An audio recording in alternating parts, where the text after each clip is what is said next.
First of all, just kind of give us what was your reaction to the news of the President Obama's executive Well, order? here's the thing that most people don't realize. Obama's now down to the last year. He has a legacy. He has three major legacies. And one of those is to try to infringe upon the Second Amendment rights as much as he can get by with an executive decision. Now, his other is closing Gitmo. He's been trying to do that. And the third one, is, of course, is having cap and trade, global warming type of things. Well, he's not doing too well with any of the three. So I look for him during the last year to try to go after him and see how far he can get by using executive decisions in making this happen. Now, what he said was not all that great. There weren't any details. He talked about the conditions under which you must be a dealer, but those conditions really haven't changed. The condition that you have to obviously, if you cross state lines, you have to be a dealer. Well, that's already been the law, the current law.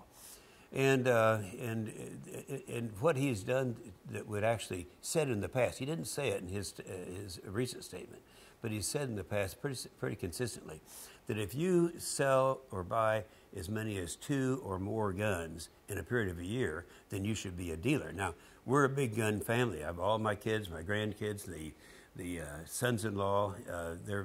We're trading guns back and forth on a daily basis. And I'm no dealer. And so it's just to see how far he can go and get by with this. So where do you see this having an impact? I don't think it really does, because the things that he talks about are already the laws. I'll tell you what I believe he's doing. He has a base. He has a legacy. The base is expecting him to deliver on that legacy during this last year. And it's not just guns. It's also closing Gitmo and the global warming stuff that he has. And he hasn't been able to do it. So I look for him to make statements like he just recently made, saying this is what he's going to do without people realizing that's the current law today anyway. Or perhaps saying that he's going to enforce it differently. For example, mental health. There's always been the mental health exclusion. But in the case of mental health, this would allow people in doing background checks to share otherwise personal information that they're not allowed to share under the current system. So those minor changes are there, and I think we're going to see in all three major legacy areas, he's going to be having to come out with something as convincing as possible. And of course, hold on to your guns. He's after us. So this is almost a play for the media. You know, I mean, this is a win, I guess, for him in the media's eyes more so than in the actual law. Oh, I think it is. I think not so much the media, but the media, and then how that is translated over to his very liberal base. You know, they're demanding something. Now he's talking about it. And it's really the first time he's talked about it. Every time there's a disaster, he gets out and starts talking, well, that's because we need to do something about guns. But look at Millak. When she, in San Bernardino, you know, in her case, it was something that really wasn't, she should have been vetted and caught a long time ago. But they didn't use her social media because he said that's an invasion of privacy. Now, transfer that to what he's saying today and yesterday. He's saying it's all right to do this with people with mental health. Their privacy doesn't really matter. So it's a little bit inconsistent with his previous message. So regarding mental health, I mean, we're talking about, you know, veterans potentially with PTSD and that nature, and their doctors are able to weigh in? Yeah. If that happened, not just weigh in, but also transfer that information so it's no longer private. And then you're going to have the same problems you have in some other areas of government. It depends on who is making the decision as to that person, whether or not that person is a dealer. I mean, you know, I think they said in 2015, they averaged 44 per minute around the country of these authorizations taking place. So I imagine, I guess this is supposed to be implemented as soon as possible, but that sounds like a lot of vetting to go through. Well, I think in this case, nothing's really going to happen.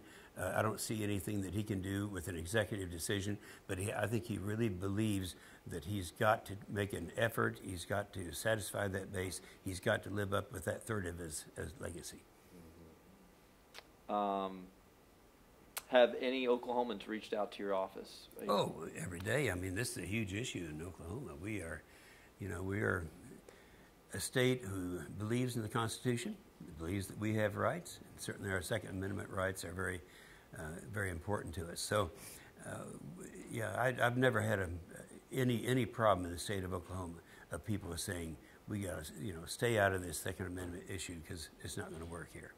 Do you see these executive actions playing out through election season? Yeah, I think that's not a big enough issue nationwide. He's lost the battle in trying to say that these tragedies that have taken place, whether it's Chattanooga, whether it's Fort Hood, that they wouldn't have happened if we'd had stronger gun laws. And the polling on that is about 3-1 against that. People don't believe that.